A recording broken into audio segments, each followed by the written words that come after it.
still do not understand what faith is or the power of faith. Alright? They confuse faith with believing, and that's why you get the wrong result. Because at the time when you're supposed to apply faith, you are applying belief. Yet believing is not enough, because even demons, like the Bible say, believe, and they even tremble when they hear the name of God. Alright. So we continue from Genesis chapter 3, and then we'll read verse 5. Genesis chapter 3 verse 5. Genesis chapter 3 verse 5. It says, "For God knows that when you eat from it, your eyes will be open, and you will be like God, knowing good and evil." Amen. Knowledge builds a foundation to faith. Because of the inadequate knowledge, your faith is shaky. You understand? The reason why you're failing in some of the battles in your life is because you do not have spiritual knowledge. Or that's number one. You might have maybe the spiritual knowledge, but not the application part yourself. Because faith is not just the information you have, but it's also applying that information to as well. And I got to explain even in the financial capacity. Give an example here. You understand? Even from a young kid here who came here, ask how much does he want? He say he wants 40,000. What will you do with it? Doesn't even know what he wants to do.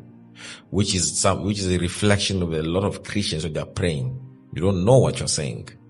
You understand? You're asking God for certain figures, but yet you don't have the habits of it, which we're going to talk down the line. All right. Certain habits are very, very important, because God is looking at habits. Just think of it as a parent, and there are kids there. You know, you can trust them with some things you can't trust them with, based off their habits. So God also, so even if a kid is crying there for something, but if you know their habits, right? And you understand that this kid's habit, they cannot be able to manage this thing, you will never give it to them, no matter how much they cry. Which is what we are doing, also is what Christians do. So God cannot give you certain things based off your habits. Alright? So your habits are very, very critical. So that's why you need to understand faith, so you can be able to reshape your culture. Okay? You know, this is very, very profound, because these are things, and you see even with the gospel that was provided to Christians, a lot of Christians, why you find a lot of Christians are poor and broke is because of what was preached to as well. You understand? Which was twisted, which is not the right gospel, which they teach you. Because when Africa was colonized, alright, by Europeans, they brought the gospel in a certain type of way. But that gospel still enslaves black Christians, should I say, to poverty, to think that poverty is from God, or to accommodate it. Yes, so you find now Africa very prayerful but broke, and in debt, a lot of debt. You understand?